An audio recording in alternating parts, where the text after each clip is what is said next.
ماہ رمضان نہایت مبارک مہینہ ہے جس کے دن میں روزہ فرض اور اس کی راتوں میں تراویح مسنون ہے۔ اس میں ایک ایسی رات ہے جس میں شب بیداری کا ثواب 1000 مہینے سے بہتر ہے۔ اس میں ہر نیکی کا ثواب 70 گنا بڑھا دیا جاتا ہے۔ نفل کا ثواب جو ہے وہ فرض کے برابر ہے، اور ایک فرض کا ثواب جو ہے وہ 70 فرضوں کے برابر ہے۔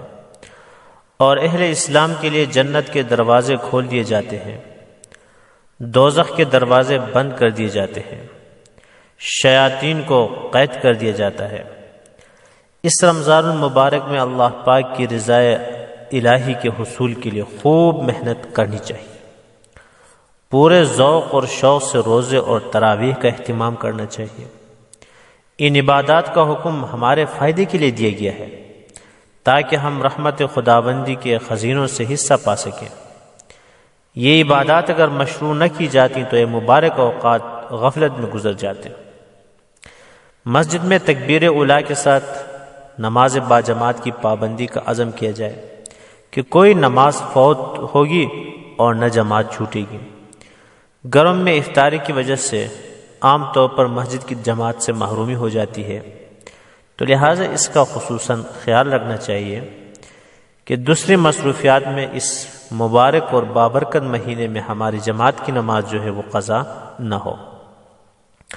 اور اس مہینے میں کلمہ طیبہ کے ذکر، درود شریف اور توبہ و استغفار کی کثرت کرنی چاہیے۔ کوئی وقت ذکر وغیرہ سے خالی نہ گزرے۔ تلاوت قرآن پاک کا خصوصی اہتمام ہو، نوافل میں بھی، دیکھ کر بھی۔ قیام نماز میں تلاوت سے ایک لفظ پر 100 نیکی، اور نماز میں بیٹھ کر پڑھنے سے ہر حرف پر 50 نیکی کا ثواب ملتا ہے۔ 10-15 پارے بلکہ پورا قرآن پاک یومیہ ختم کرنے والے بھی بہت سارے لوگ اس وقت بھی موجود ہیں۔ روزے کا ایک مقصد بلکہ بنیادی مقصد حصول تقویٰ ہے۔ اگر گناہوں کو نہیں چھوڑا تو روزہ رکھنا گویا کہ بے جان ہے۔ حضور صلی اللہ علیہ وآلہ وسلم نے فرمایا، کم من صائم لیس لہ من صیامہ الا الظم، کہ کتنے روزہ دار ایسے ہیں کہ ان کو سوائے پیاسا رہنے کے اور کوئی فائدہ نہیں ہے۔ دوسرے حدیث میں ارشاد ہے کہ جو شخص جھوٹ اور اس عمل کو نہ چھوڑے تو اللہ تعالیٰ کوئی حاجت نہیں کہ وہ اپنا کھانا پینا چھوڑے۔ نظر کو گناہ سے بچانا ہے، زبان کی حفاظت کرنی ہے، ہاتھ پاؤں حتیٰ کہ دل و دماغ کے گناہوں سے بھی روزے کو پاک اور محفوظ رکھنا ہے۔ جیسے کھانے پینے سے روزہ رکھ چھوڑا ہے کہ نہ کھائیں گے نہ پیئیں گے، اسی طرح گناہوں سے بھی روزہ رکھا جائے کہ روزہ رکھ لیا ہے گناہ نہیں کریں گے۔ کھانا پینا افطاری کے بعد حلال ہو جاتا ہے، لیکن افطاری کے بعد گناہ حلال نہیں ہوتا، نہ رمضان میں نہ غیر رمضان میں، بلکہ ہمیشہ کے لیے گناہ حرام ہے۔ تو سوچنے کی بات یہ ہے کہ جب عارضی وقتی حرام کو حکم خداوندی کی وجہ سے ہم نے چھوڑ دیا تو دائمی حرام کو بطریق اولا بحکم خداوندی چھوڑ دینا ضروری ہے۔ مغفرت و رحمت کے حصول میں ایک دوسرے سے بڑھنے کی کوشش کرنی چاہیے کہ اس ماہ مبارک میں مولا کریم اپنے بندوں کی مسابقت دیکھنا چاہتے ہیں، اور اس کا حکم فرماتے ہیں، وَسَارِعُوا إِلَى مَغْفِرَةٍ مِّن رَّبِّكُمْ وَجَنَّةٍ عَرْضُهَا السَّمَاوَاتُ وَالْأَرْضُ أُعِدَّتْ لِلْمُتَّقِينَ۔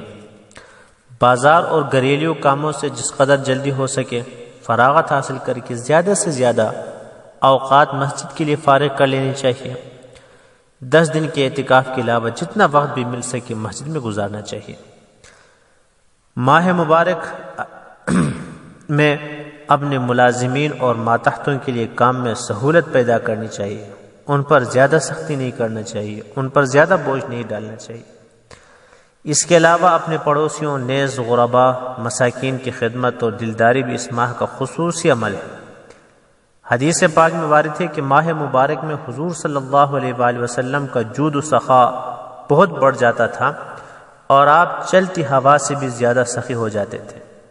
اس لیے افطاری میں غریبوں کو شریک کرنا چاہیے، ان کے مالی تعاون بھی کرنا چاہیے کہ وہ اطمینان سے رمضان المبارک گزار سکیں، اور آپ ان کی دعاؤں کے مستحق بنیں۔ اس ماہ مبارک میں